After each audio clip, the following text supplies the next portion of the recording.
মাছের মাথা দিয়ে মুগ ডাল, এটা আমার খুব পছন্দের একটা রেসিপি বলা যেতে পারে। মানে মাঝে মধ্যেই আমি বানিয়ে খাই, ভাবলাম তোমাদের সাথে এই রেসিপিটা শেয়ার করা যাক। অনেকেরই হয়তো এই রেসিপিটা জানা আছে, বাট আমি কীভাবে বানাই ভাবলাম তোমাদের সাথে সেটাই শেয়ার করি। তো আমি তেলের মধ্যে দিয়ে দিয়েছি 2টো শুকনো লঙ্কা, তারপর দিয়ে দিয়েছি হচ্ছে পেঁয়াজ কুচি করে। তো এখানে একটা ছোট্ট সাইজের পেঁয়াজ আমি কেটে দিয়ে দিয়েছি। তারপর একটু হালকা হালকা প্রথমে ব্রাউন করে ভেজে নিয়েছি। তারপর এখানে দিয়ে দিয়েছি হচ্ছে আদা রসুন বাটা।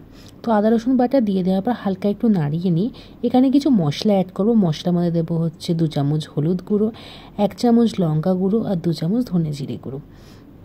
তারপরে এই মশলাটা একটু কষাবো। তারপর কষানোর পর আমি আগে থেকেই কিন্তু মুগ ডালটা, আমার সোনা মুগ ডাল, তো মুগ ডালটাকে আমি একটু মানে সেঁকে নিয়ে কড়াইয়ের মধ্যে সেটাকে আমি সেদ্ধ করে নিয়েছি। সেই মুগ ডালের যে জলটা, সেই জলটা দিয়ে মশলাটাকে আমি মিশিয়ে মানে একটু নেড়ে নিলাম, কারণ মশলাটা লেগে লেগে আসতো, তাই মশলাটাকে নেড়ে নিলাম। আগে থেকেই মাছের মাথায় ভেজে রেখে দিয়েছি, সেই ভেজে রাখা মাছের মাথাটা আমি এখানে দিয়ে দিলাম। তো ভেজে রাখা মাছের মাথাটা দিয়ে দেওয়ার পর সেই মশলার মধ্যে ভালো করে কিন্তু সেটাকে আমি মাখিয়ে নিলাম, মানে ভালো করে কষালাম। কষানোর পর এখানে অ্যাড করলাম হচ্ছে 1 চামচ মতো নুন, আর অ্যাড করলাম হচ্ছে একটা কাঁচা লঙ্কা। তো কাঁচা লঙ্কাটা তোমরা আগেও অ্যাড করতে পারো, আমি এখনই অ্যাড করলাম।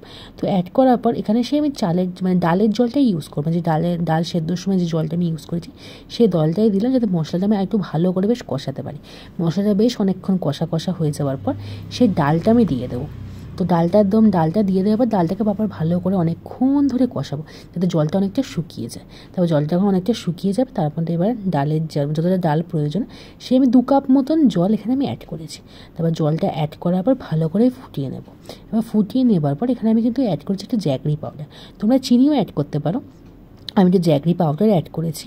আর যখন অনেকটাই বেশ ফুটে এসেছিলো, এবার ফুটে আসার পর এখানে আমি অ্যাড করেছি হচ্ছে 1 চামচ মতো ঘি, আর অল্প পরিমাণ হচ্ছে গরম মশলা। তো এটা দিয়ে আমি ডালটাকে নামিয়ে দিলাম। তবে এইভাবেই কিন্তু মাছের মাথা দিয়ে মুগ ডাল বানাই, খেতে আমার বেশ ভালো লাগে। মাঝে মধ্যেই কিন্তু আমি এইভাবেই মাছের মাথা দিয়ে মুগ ডাল বানিয়ে থাকি। তো তোমরা এইভাবে মাছের মাথা দিয়ে একবার মুগ ডাল বানিয়ে দেখো, সত্যি খেতে কিন্তু খুবই ভালো হয়।